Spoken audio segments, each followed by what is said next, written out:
Olá, sejam todos bem-vindos a mais uma live ao vivo diária. Chegamos aqui ao último dia do mês de setembro. Se estiverem me vendo bem, me ouvindo bem, me avisem aí através dos comentários. 6h15 da manhã, muito bom dia. Horário maravilhoso para a gente já começar dando um tipo de tônica, né? Dando um tipo de despertador, um tipo de despertar para o nosso dia, ideias que vão ficar ao longo desse dia 30 de setembro, que vão nos ajudar a encarar de modo mais maduro, de modo mais centrado, de modo mais definitivo esse dia que certamente vai passar. E aí, Beto, bom dia, Emília, bom dia, Hugo, bom dia para todo mundo que já chegou aqui logo nesses primeiros minutos do dia. Em primeiro lugar, agradecer a todos a participação ontem também, na segunda live da série Você Será um Homem, Meu Filho. Isso aí foi uma alegria estar com todos vocês lá, né? E hoje tem a última live dessa série especial Você Será um Homem, Meu Filho, às 9 da noite. Então, espero que todos vocês estejam lá encerrando aquilo que a gente começou, né? Encerrando aquilo que a gente começou na segunda-feira, encerrando hoje, dia 30 de setembro. Passamos por tantos temas importantes, temas delicados, esquecidos e fundamentais para a nossa maturidade, para o nosso itinerário aqui nesse mundo hoje. Portanto, eu queria falar com vocês sobre uma realidade que também é uma dessas realidades definitivas da vida, que é, e bem prática no final das contas, né, que é o amor. E o amor, ele muitas vezes, a gente falou um pouco disso na live de ontem, mas eu não estou falando por um outro motivo aqui agora. O amor é uma dessas realidades que muitas das pessoas confundem com sentimento, que muitas das pessoas se confundem com sentir-se bem.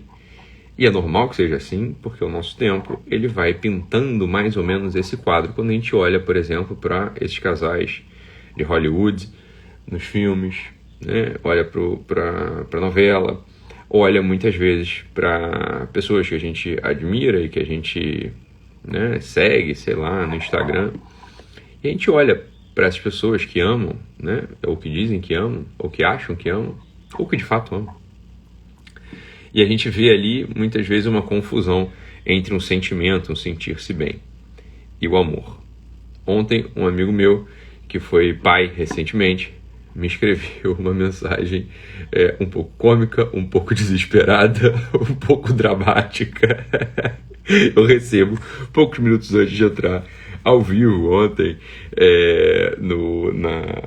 lá no estúdio, para a live, eu recebo uma mensagem dele no WhatsApp, em caps lock, né, gritando: cara, como você tem 6? Essa era a pergunta que ele tinha feito, né? 6 filhos, ele estava se referindo, porque ele acabou de ser pai do primeiro. E tá acabado lá, né? Tá com olheira, tá magro, tá sem conseguir dormir, né? Não sabe o que fazer com aquela criatura que entrou lá na vida dele. E se você chegar e perguntar pra ele assim, cara, tu tá se sentindo bem? Ele vai falar, óbvio que não, então eu tô um caco, cara. Eu tô, com sono, eu tô irritado, eu tô preocupado, eu tô sem saber o que fazer. Fala, é verdade, é isso mesmo, você tá se sentindo bem. Não tá se sentindo bem absolutamente. No entanto, passado um pouco, não no meio da crise, não no meio dessa frase, mas passado um pouco ali, né? Se perguntasse para ele, falasse assim, você ama essa criatura? E ele olhar e falar assim, rapaz, não é que eu amo? Não é que eu amo? Eu falei, amo sim. Amo sim. Então, a gente sabe que o amor, ele não tem a ver com sentimento. Na verdade, o amor, na realidade do amor, aparecem tantos sentimentos tão confusos, tão complexos, tão antagônicos entre si, que a gente não pode associar mesmo, né, o amor com essa parte do nosso ser chamada sentir, ainda que sentir seja muito importante. É claro que a gente sabe que é importante sentir. Ninguém aqui é contra o sentimento, nem tem como ser contra o sentimento, porque o sentimento é uma coisa muito humana. No entanto, quando a gente põe toda a nossa esperança nessa realidade chamada sentimento, é evidente que a gente vai construir algo bastante insólito, pouco sólido, algo bastante comprometido, algo feito para não durar. É claro que a gente está construindo isso. No entanto, o amor, o amor verdadeiro, ele é fruto de algumas coisas. Em primeiro lugar, ele é fruto de um coração que se deixa conduzir pelo sopro que vem do alto, que vai apontando a nossa atenção, vai apontando esse mesmo coração para aquelas partes importantes de todas as realidades que nos cercam. E as realidades que nos cercam envolvem, evidentemente, a nossa relação com a família, a nossa relação com nossos amigos, a nossa relação com as pessoas que a gente ama, a nossa relação com nossos filhos, com nossos pais, né, que é a família mais próxima, a nossa relação com Deus, a nossa relação com a pátria. E é claro que uma pessoa, para dizer assim, olha, eu de fato amo minha pátria, eu amo a Deus, eu amo meus amigos, eu amo meus pais, eu amo meus filhos, eu amo, eu amo estudar, eu amo conhecer, eu amo fazer o bem, eu amo ser nobre, eu amo ser leal. Para a pessoa poder dizer isso a plenos pulmões e com consistência, e desde um lugar sólido, desde um lugar que é a rocha na qual ela vai edificar, sobre a qual ela vai edificar a sua vida, a sua biografia, ela precisa conhecer. E é claro que não é o conhecimento não é amor. O conhecimento não é amor. Isso é um desvio, né? Isso é uma coisa chamada gnose. Fala, não, o conhecimento não é amor. A gente não ama mais, e a grande virtude do ser humano é amar, não é conhecer. A grande virtude do ser humano é amar. Mas, pra gente, nesse mundo, o amor e o conhecimento estão muito próximos um do outro. Estão muito próximos um do outro. Para que a gente possa amar de verdade algo, é importante que a gente conheça algo.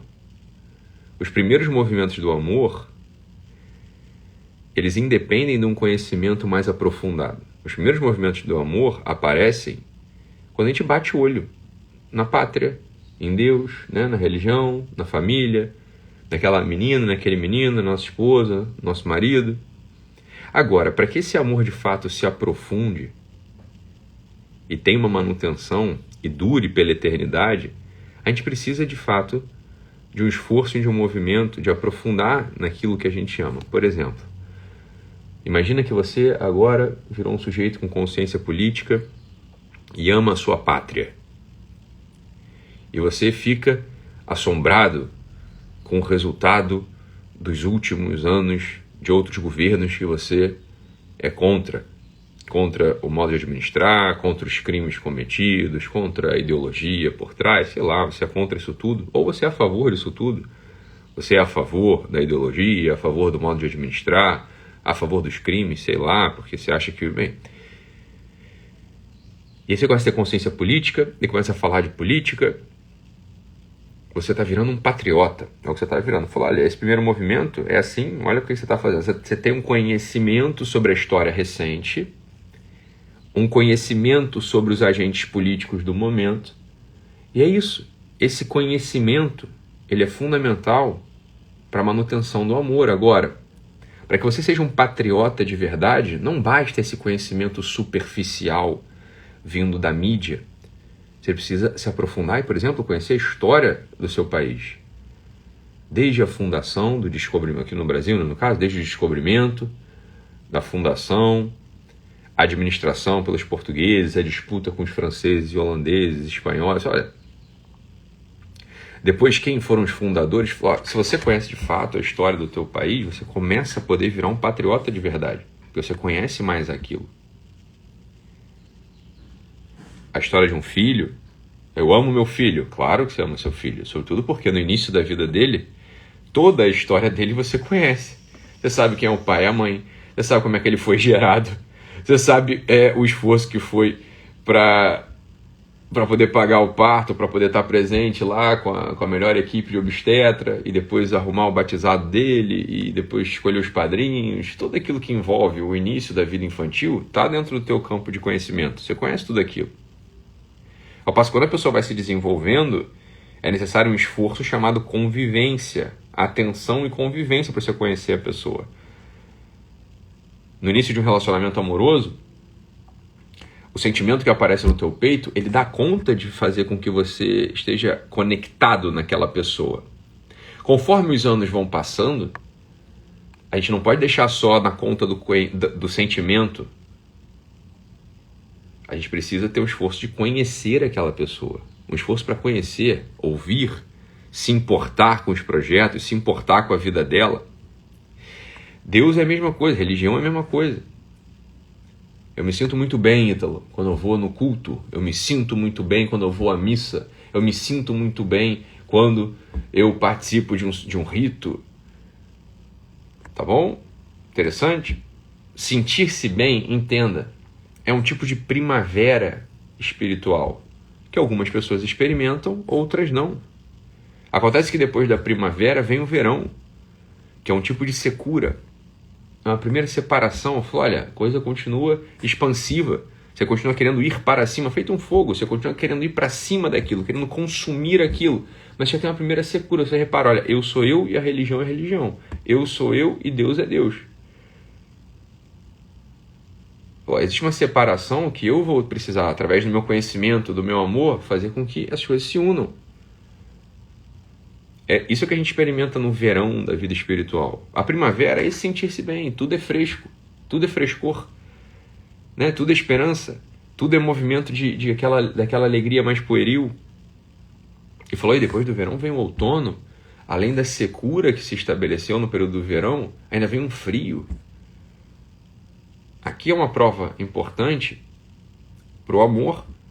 Só o conhecimento ele dá conta de fazer com que você se sustente ali, porque aqui nesse momento do outono os seus sentimentos eles estão frios. E logo depois vem o inverno, que continua frio, mas já uma umidade volta a te cercar. Perdão. O que dá conta, por exemplo, de sustentar a gente numa vida de relação com Deus verdadeira, profunda, importante? Olha, esse conhecimento que vai inflamando, que vai alimentando o nosso amor, e esse amor que faz com que a gente deseje conhecer ainda mais a vida daquele que a gente ama, que faça com que a gente queira conhecer ainda mais a história daquele que a gente ama, que faz com que a gente queira conhecer ainda mais, olha, o que aquela pessoa que a gente ama gosta, o que agrada a ela. Esse é o movimento mais maduro do amor. Concorda comigo? Porque só se ama verdadeiramente aquilo que se conhece. Então a pessoa, por exemplo, que diz amar a pátria ou ser patriota e não conhece a história da sua nação, ela tem um amor débil. A pessoa que diz amar seu filho, seu marido, sua esposa, mas não conhece seus desejos, seus projetos, suas frustrações, seus medos, fala, olha, tem ainda um amor débil. Uma pessoa que diz que tem religião e ama a Deus e não conhece a história daqueles personagens, a história da fundação da sua religião, não conhece, não tem decoração, não tem decor, os textos sagrados, a Bíblia, a leitura da Bíblia, a leitura do Novo Testamento, para a gente que é cristão, a maior parte dos brasileiros são cristãos, nós somos cristãos, assim, olha, somos católicos, tem que conhecer a Bíblia, tem que ler a Bíblia, porque ali está contida uma grande parte da história, Eu falo para os católicos porque os protestantes já têm uma certa tecnologia um pouco mais desenvolvida da leitura da Bíblia, claro, porque não tem os sacramentos, não tem os ritos, não tem a tradição, não tem o magistério. Então é evidente que o amor, para que possa se desenvolver, vai sendo direcionado para a Sagrada Escritura, para o texto. Tá certo? Né? Tá certo. Então, olha, essa é a grande mensagem de hoje, do último dia de setembro. Só se ama de verdade aquilo que se conhece. E é importante que a gente aprofunde nesses caminhos de conhecimento para inflamar o nosso amor. Para a gente amar mais, é preciso conhecer mais, é preciso estar mais próximo daquelas pessoas que a gente ama, atento, percebendo o que elas desejam, percebendo o que elas querem, o que elas gostam. Para a gente amar mais a nossa pátria, é importante a gente conhecer a história da nossa pátria. Para a gente amar mais a Deus e a religião, é importante conhecer mais. Se comprometer, de repente, em ler a Sagrada Escritura, ler o Novo Testamento, 5 minutos por dia, todos os dias. Ao fim de 1 ano, 2 anos, você vai ter lido tudo. E depois de 10 anos, você vai ter lido tudo 5 vezes. E aquilo vai ter entrado na sua cabeça. E você vai conhecer decoração, as passagens da vida daquele que você quer amar. Nesse mundo, as coisas se desenvolvem de modo histórico. A gente não tem o conhecimento simultâneo de todo o bem. A gente vai conhecendo aos poucos. E para conhecer aos poucos é necessário constância, é necessário amor. É necessário um desejo real de continuar. Ok? Então fique com Deus, um abraço e até amanhã ou até hoje à noite para quem estiver presente com a gente lá na nossa super série Você Será um Homem, Meu Filho. Um abraço, fique com Deus e até mais.